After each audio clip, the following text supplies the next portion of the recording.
Voilà, tozali awa bongona ndeko Berkmans Kongolo azali cadre azapeza proche ya pouvoir pour soigner par l'état les politique en Bokancho la politique ezali pena moi mingi parce que le président de la République Félix Antoine Tshisekedi a aussi posé la bongo tournée à 3 jours tournée officielle il y a 3 jours mingi c'était par rapport pour renforcer les liens il y a RDC et la Israël si je wana pende 6 mois nous na kati ya imboka na yeto ko bete pena masolo ko mamela biso penza et le koni ni visite officielle wana penza le président de la République akei nangambo ya Washington akei pena ko sala nini po et comme à niveau oyo ko renforcer ba lien oyo ko senga ko renforcement ba lien na mboka ya Congo ndeko Berkmans Kongolo. Bonjour maman Mbote. Beaucoup déjà qu'on s'est présenté, on a présenté yo, s'est présenté aux Anani, na EDCP aux Anani. Merci maman. Nazali coordonnateur national, il y a Dynamique pour l'éveil de la conscience patriotique, DCP. Nazali président, il y a conseil d'administration, il y a Grand Kassai. Et puis, Nazali président national, il y a Amis du Kassai oriental pour le développement. Voilà. Tout le monde a tourné à président de la République à Washington. Il faut renforcer les liens. Il y a RDC, Israël. Mais si moi, nous avons pas dit à peuple. Parce que le président de la République à cause d'Israël, au là des bassins ou quoi. Oui, justement, maman. La zone de la moquée parce que la présentation au lobby, Nazali proche il y a pouvoir, Nazali proche il y a peuple. Donc, ce que nous avons il y a peuple à lobby, il y a des zanga la katiwan. Raïnde yeyo, moko ya baye, balobaka, peuple, ndebabiso. Donc, chef de l'État, son Excellence, l'énigmatique ranger Félix Antoine Tshisekedi Tshilombo a sali déplacement il y a États-Unis sur invitation officielle pour participer à Milulu, Misangisaki, les entrepreneurs, les hommes d'affaires, le département américain chargé de l'Afrique, les personnalités importantes du monde décisionnel, il y a business américain. Alors, le chef de l'État, le garant de la nation, a parlé au nom de la République démocratique du Congo. Il a engagé la République et même à s'engager Yemoko. À bétissété, na soutien na yé, na plan de paix. Il y a sorti de crise où le président américain Donald Trump a Pessaki, ils ont préconisé cohabitation des 2 États pacifiquement. Israël, la Palestine.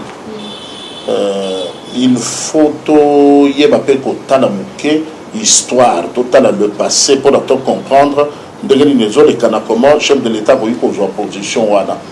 Et que ça, non, ceux qui comprennent l'histoire, ils ont compris. Ceux qui ont quelques difficultés, ceux qui n'ont pas voulu regarder l'histoire, c'est normal que nous devons réagir dans le président de la République que nous avons, c'est un fin démocrate politicien né.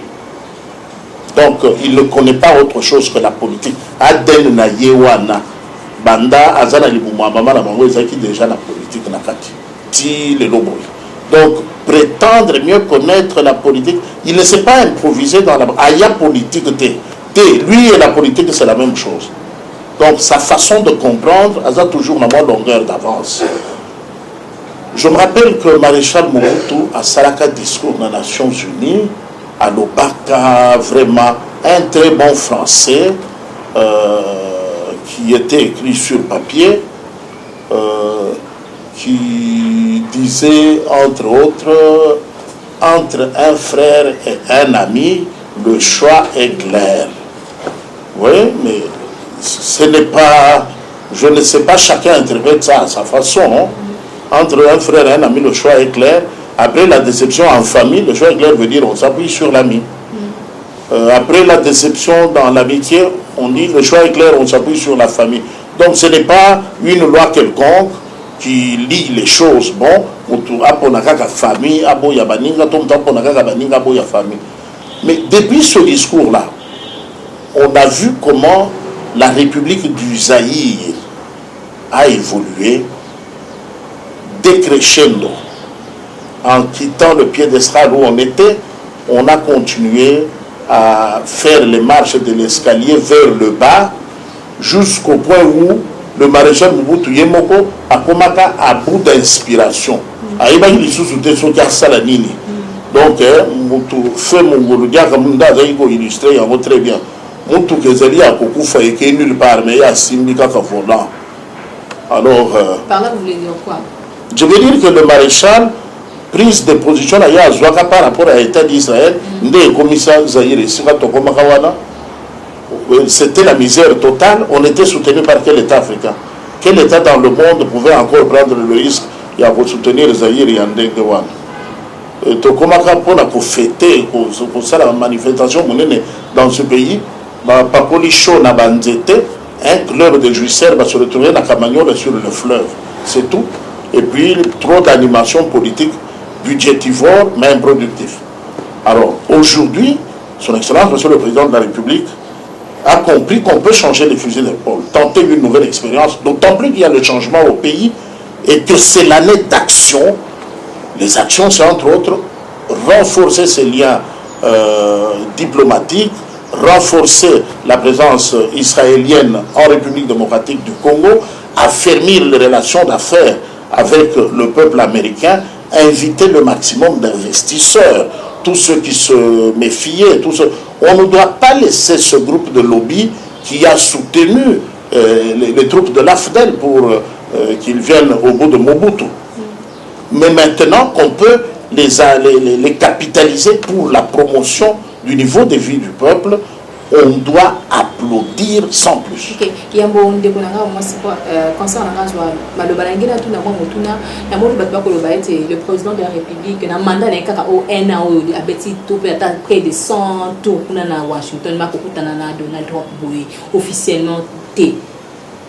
Et ça dit à quoi? Bazo ko boya ko recevoir officiellement on s'est dit à quoi? Ou bien ça que de comme il la ligoso à Donald Trump mais aussi Mbappé kaka.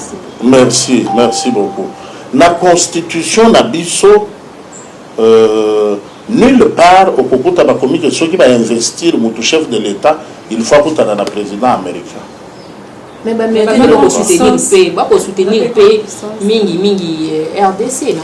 C'est tout Nicolo on soutenir. C'est comme ça que au monde américain, le peuple américain, l'appareil dirigeant de la République américaine, des États-Unis d'Amérique, Bazali très intéressé, très regardant par rapport à ce qui se passe en République démocratique du Congo.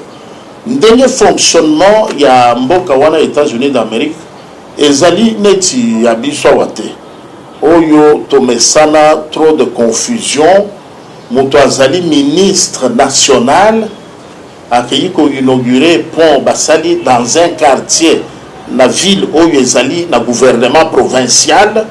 Par une entreprise où les alliés, le directeur général Nabango, chacun devait faire son travail. Ici d'abord. Donc nous sommes mal éduqués politiquement, nos peuples congolais.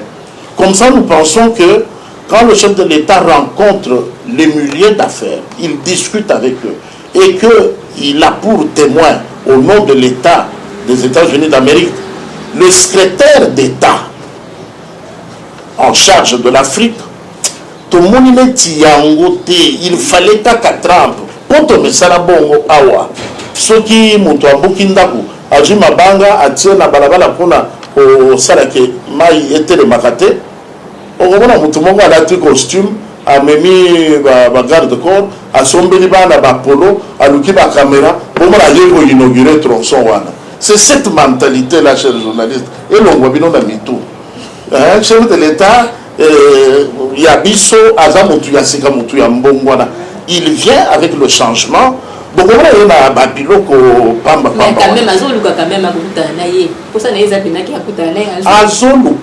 il y a des voies diplomatiques. le chef de l'État sera aligné le président américain comme on a dit, parce qu'il y a l'ambassade ici des États-Unis. Il instruit le ministre d'État, le vice-premier ministre, ministre des Affaires étrangères, pour lui dire de communiquer à notre ambassade, avec copie à l'ambassade des États-Unis ici, qu'il veut effectuer un déplacement aux États-Unis. Voir canal ou un canal normal les alak. Mais Ezoueliango, il y a les Cameroun de l'État, qui s'en est maman pour la caca. À quel États-Unis. Bon, est-ce que c'était convenu? Est-ce que c'était préparé? Il parlerait de quoi quand s'il se voyait? Il parlerait de rapport d'État à État. Le rapport d'État à État, pour les deux chefs d'État, en amont, il faut un travail de fond fait par les techniciens qui remontent et qui sont sanctionnés par la signature des accords entre les deux chefs d'État. Mais un secrétaire d'État américain n'est pas n'importe qui. Les gens ont parlé ici. Pompeo a connu des sous RDC. Mais maintenant, voir Pompeo là-bas échanger. Mais Pompeo a Trump. Attention, il faut qu'on sache ce qu'on veut.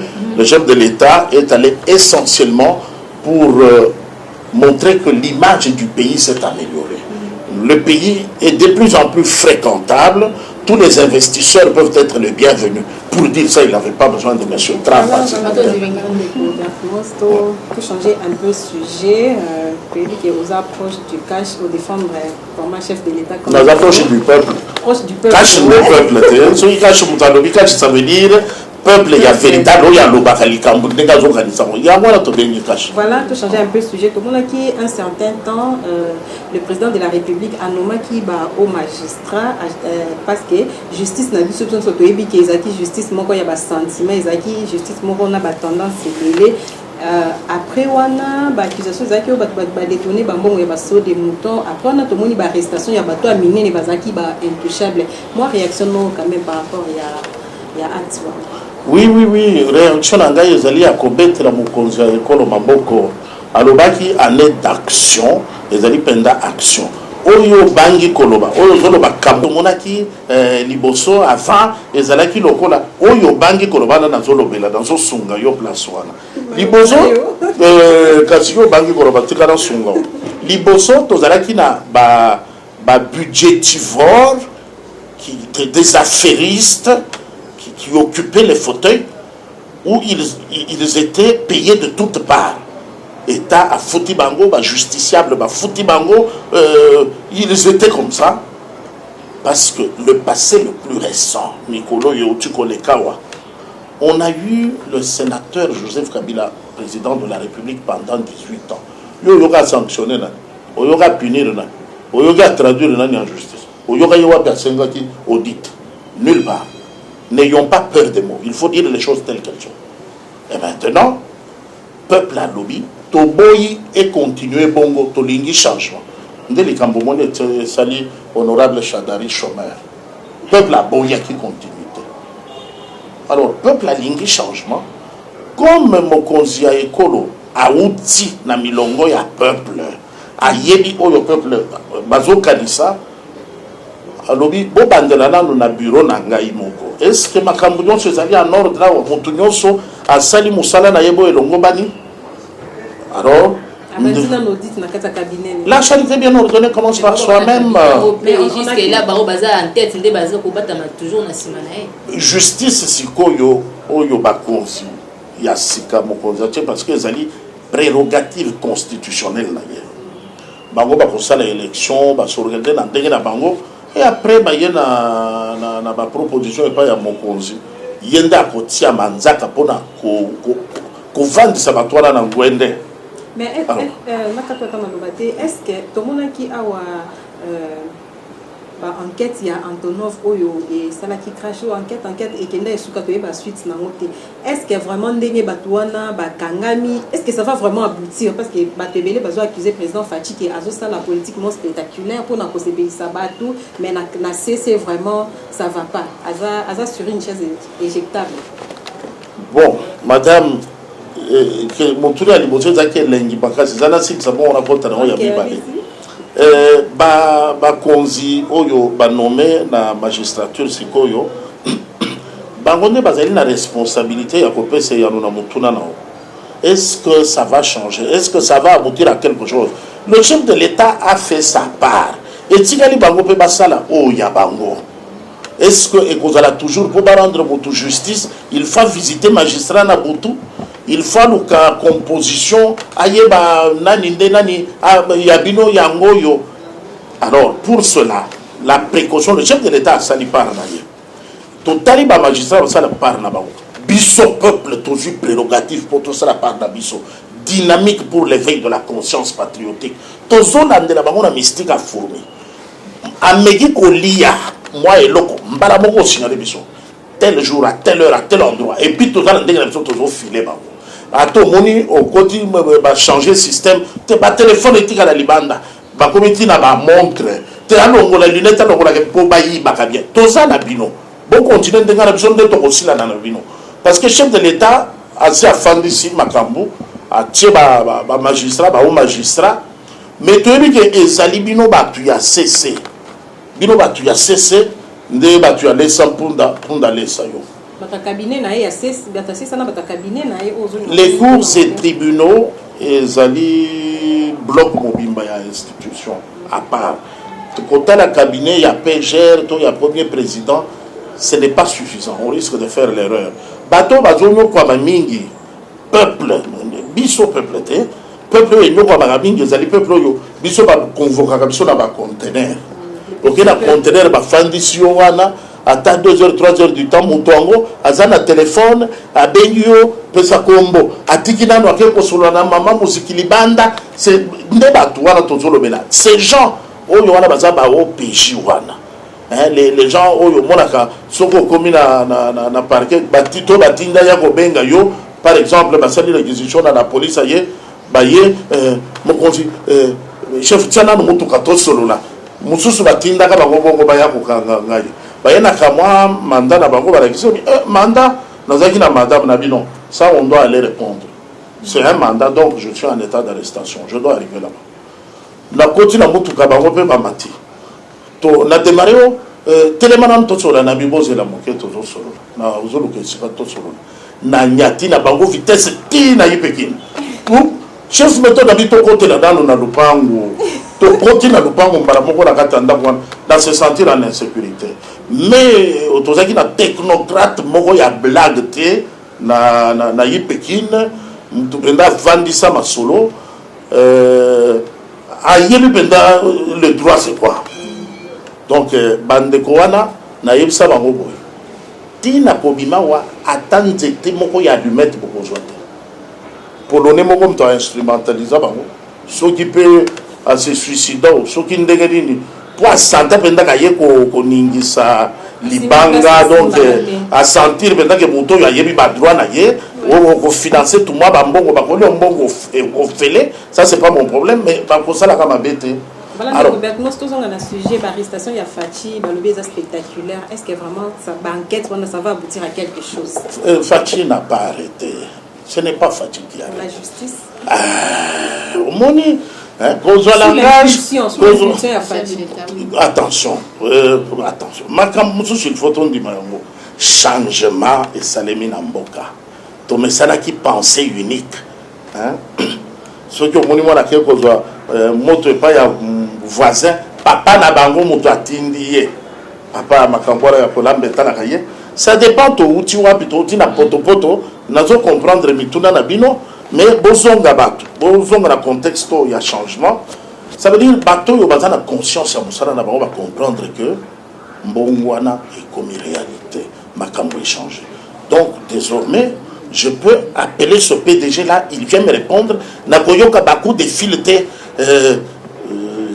parapluie na yonani yo zalakana nani c'est terminé ça on t'appelle tu vas répondre présomption d'innocence oblige s'il n'y a pas d'indice de culpabilité bon bah s'il y a quelques indices bah gardez yo mouké pour l'attendre il y a enquête in fine on a dit que au yebi le kambouté aux ongilda kunao mais makambu ya bon si vous balobi bima bon qui est libre mais pour l'ongwa cellule comme Alibanda $150,000 et koufi parce que dans chaque table, dans chaque porte, nous avons coupé sa beauté, bako la caillou attaque 40 fois, ça c'est terminé. Il y a un DCP, Téléméli Makambouana, pour accompagner les mesures du chef de l'État. Alors, interpellation, il y a un DG, il y a un responsable, ainsi de suite. Sacritas, OVD, et puis... oui. Ça nous fait passer de l'enfer au paradis en instant d'un clin d'œil. Moi, je dois réaliser que dans un dit fait la commune à paradis, il faut beaucoup de temps. Maintenant, soyez souple. Laissez-vous conduire par la force de Fachi. D'abord, c'était impensable que Bakokanga Mondele. Moutouana za Belge. Et Belgique a poussé la communiquer. Et le côté béton, à bétonner maintenant dans solo. Il y a un moni, interpeller Moutou. Azawana Fanda, là, uniforme, il y a prisonnier. Tout d'ailleurs, tout d'abord, c'est Yano. Azawana, maintenant, quant à savoir, Batouana Bazana charge, il y a Koloba justice. Est-ce que Koloba justice, biso peuple total, pour tout ça, le rapport na Mukonzamboka, Batotiaki, au changer na yo chauffeur, mais Moutou Bezaka. Ils appellent moi piège mon boy, donc ils testent mais moi j'ai aimé ce que le PG avait dit à Saraki déclaration Mouwa Lobi. Vous devez nous accompagner dans Moussala Bapesibiso parce que je lance une mise en garde à tout le monde que le temps de l'impunité est révolu. Ce temps de changement, madame, moi je salue, je dis bravo monsieur le PG, continue, le peuple est avec toi. Ok, tout le monde est petit à petit vers la fin. Mais tout le monde par rapport à DC et à Général Kayimbi. Yo yebini donc yo étant que mon corps est pas rappeler moi information madame Yambo Kanabiso. Aux autres nouvelles voilà ndenge nini mais aussi à kofina nini parce que jusque là mort naeza un peu fou même si bakolo baloba AVC ba mususu baloba suicide en fait ils ont vraiment après juste ko longolais ko za na ko pesa et suspension de tout le monde makama boye ko ça. En tout cas, merci beaucoup pour la moutuna. Depuis na botamati na collaboré. Na mona radama muto akufi bato beti mabokote ndeboye ifala kufa. Wana na tikala komona. Ezaka ka muto akufi bato bazolela, bazomona neti akufi bien te, neti za moment wana tende ifala kufa et pourtant pour na kosala dessin andenge ni muto il faut kufa pour bato bazala l'aise bandi bakakufi bien, muto moko ta tikala kosala dessin. Le général Delphin Kayimbi, moi Mboka à Salili Ekolo, circonstance c'est vrai, les alliés na liwa moko oyo ekoyiko benga mindodote. Ce qui m'a koufi, il était à l'hôpital, pris en charge. Il y a cancer, il y a rate, il y a dysfonctionnement, insuffisance rénale. La médecine n'a pas pu faire mieux. Ok, Moutou Akoufi n'a rien. Mais Oyo Moutou Azali pas de bonne santé. Fandi na ye et puis na tongo alors kazo bonga ba kende ko répondre na invitation batindela kiye era ngonde balobi ka akufi na tongo ya ba kende ko répondre nouvelle wana même ngai moko na monaki yango bien te. Il fallait que souka na enquête. Alors, enquête, si il y a un changement. Génie civil, nabiso, médecin légiste, technicien, nyoso, ne ba kota la likambo, ba convaincre le peuple, ceux qui ont la confiance totée. Parce que ceux qui ba pati, et qu'on sait que c'est une antenne internationale, enquête internationale. Ce qui est enquête internationale, c'est pour montrer qu'il y a des limites au pays. Personne ne sait mieux faire. Et la question est que... Merci beaucoup. L'enquête c'est pourquoi il fallait changement. Changement, il n'y a pas enquête sur la Nanzela.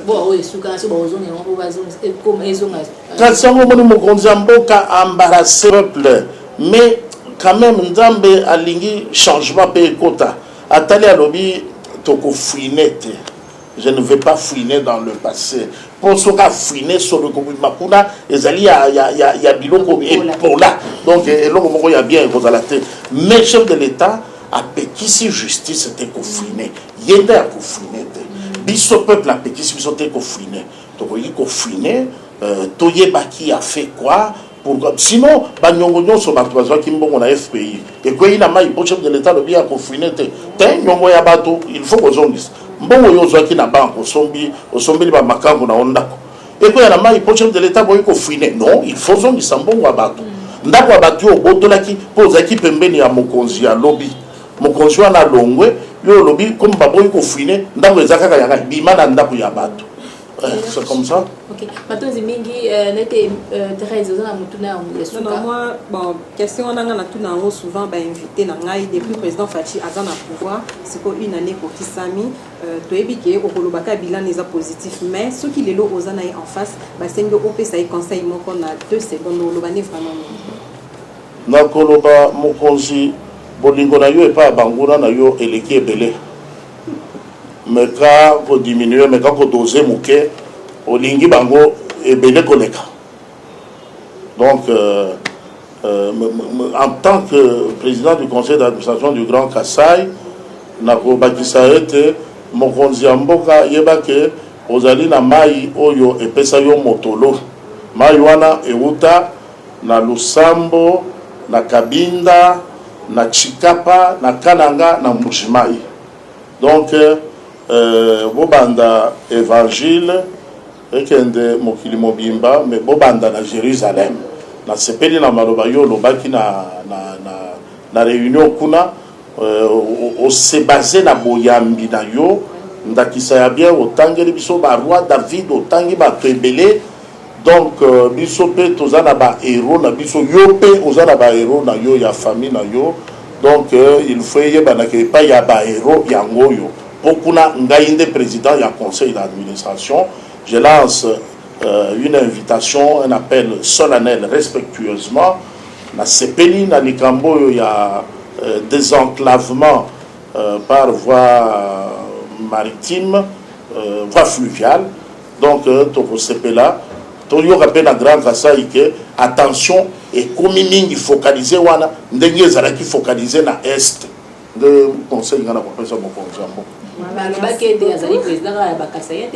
Te na est pe mon président ya bato a est azalaki te na est leur projet zokende kuna président ya bato a est azalaki te awa président ya bato ya Kasai azate tolingi nde ba projet pe ekendaka kuna. Voilà président tout le monde qui depuis un certain temps il y a de cela 10 ans si je ne me trompe pas ba concert ebanda ki susu kobeta mana potote pona vent oya ki ya ba combattant mais les week-ends passés, Ndeko Fali vraiment a bêti concert naïe après ça malgré moi ba mouvement zalaki ba désordre ou ba combattant ba sala qui m'a bêta qui quand même concerné moi lilo ba quand même par rapport à Makambo. Merci beaucoup maman. Au fait au monde na poto il y a combattant et combattant. Tout différencier Makambo na mibale. Il y a des combattants ça veut dire batoyo bakenda ki poto na likanisi ya kotanga ko kende liboso ko ya ko sat samboka to ko sunga mabota na bango. Ces gens-là, ils ont des têtes bien faites. Ce sont les abattements comme Mitou et Salaka. Ils sont réfléchis. C'est seulement que peut-être opportunité, il y a mis Sala Kotoyo, Azana Moutouako branché, il était à Moni peut-être à saisir moi occasion kuna ndé à Fandi d'un côté Azo Salamon Moussala de l'autre Azo approfondir ma connaissance. Batouana se révolta contre le fait qu'il y a que Namboka opportunité, il y a popé Sabango Misala exaté. Alors qu'en tant qu'étudiant, économiser suffisamment pour investir. Révolte na bango ezali ko se justifier. Mais de l'autre côté, tous appellent à bande Kumususu combattants qui sont combattants comment? Ça veut dire mutu akendaki na yena likanisi ya kotanga te pona okende na likanisi ya kotanga soit aux ana bourse soit famille na yo bakoka ou bien aux ana opportunité ya mutu moko andimi ko yo en charge. Mais oyo wana ils ne peuvent pas tomber trop bas. Ba mususu nde pona ko kende soit à Kiminzala akei lokola ngulu a djembeli na mouvement ton statut ya mutu moko boya bimi lokola artiste akekuna abwaki ngunda makenda sans projet. Oui to amiko sela makambo sala ba montage na ba journaux kaza réfugié politique poizo akasa akende. Ça fait un autre bloc. Alors, dans le bloc où on a mis balé, il y a des combattants, il y en a ceux qui se battent pour l'émancipation, l'épanouissement, le progrès, la requalification du train de vie au pays. Longona, chapeau bas. C'est le même combat que nous menons ici. Le fait est que distance, na décalage, na actualité, et ils ont pu s'attendre à des opportunistes, sa intoxication, désinformation, pour arriver à leur fin. Ça, c'est la réalité de la classe. Mais la deuxième catégorie, il y a des combattants qui sont des parvenus, c'était des délinquants ici. C'était des délinquants ici, les Koulouna, les brigands, les balados qui étaient ici. Oyo baki manzala, oyo basala aventure, bateka mapango ya banoko, babwaka ngunda. Ceux-là, ce sont des têtes brûlées. On les instrumentalise parce qu'ils sont incapables d'une analyse. Moyen de comprendre les locaux exacts. Il faut que soit comprendre à côté ça y est maloba na monoko poison ça. Même poison ça les amika katano soko landi. Tellement ce sont bon ba congolais bande kolabiso mais bazo exploiter des déficits instructionnels na bango, insuffisance il y a nini coefficient intellectuel les a trop bas ba opportuniste bazo côté na wana mena bango moko pe maye les osuka ba mususo komona ba komisi yango gender qui combattant kingandi azoya ye moko muto akokomela yo awa excellence bazo monter plan pour ba saboter tinda kanyaka poto désamorcer batwana nazana chef na bandonga moye moko muto azokoma wana bon otindi moi 1000 eza ebele pour na ye. Alors il y a encadrement ye mo konda atindi baninga na ye bon ba ye basali neti bazoki ba bakimi pour mon akaza nécessaire olingi ko beta futana pesana loko pese loko ozala combien olobini c'est des individus comme ça ngana ko l'exatan ko ba makamna bangote il fallait défier bango. Non, fallait bravo, il faut encourager ce garçon qui a intériorisé l'avènement du changement au pays. Il a intériorisé l'avènement du changement. Bajalou mosusu oyo ba échoua awa na musique. Oyo ba échoua awa na makambo ebele bele nde bangwara bazakuna oyo ba tumbaka ba poubelle oyo ba sala ka boye. Je suis d'accord avec le message de Marine Le Pen que ba déchoir nationalité na bango bazongi sa bango wa ça va beaucoup nous aider comme baza très préoccupé na bien-être ya mboka. Totinda bangona est une formation rapide na Kotakoli ou bien na Kibomango bakende baya ko sala oyo biso toza incapable ya ko sala.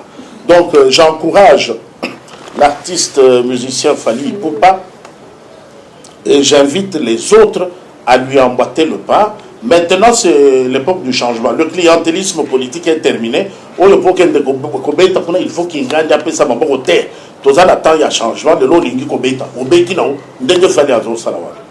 Donc maintenant Zingi merci la Thérèse, merci à Barcomos Congo. Merci beaucoup. Un grand merci à Bandeko ba soutenir biso ba baza derrière la caméra ba héros dans l'ombre to pesi bino penza maton Zingi po bozai wana pour ko sunga biso. Thérèse, un mot de la fin pour tous. Voilà chers abonnés à Africa Télévision pe ya Congo Impact. Merci Ndenge Bozala qui vraiment ébélé connecté Bolandi Maloba ya président Bertumos Ndenge biso tolobaka les propos tenus n'engagent que son auteur biso toujours ça la sème ça la question ezaki ya biso mais ba réponse ezala ki yaye ceux qui bozana nous ba abonner te bo s'abonner massivement et à la prochaine.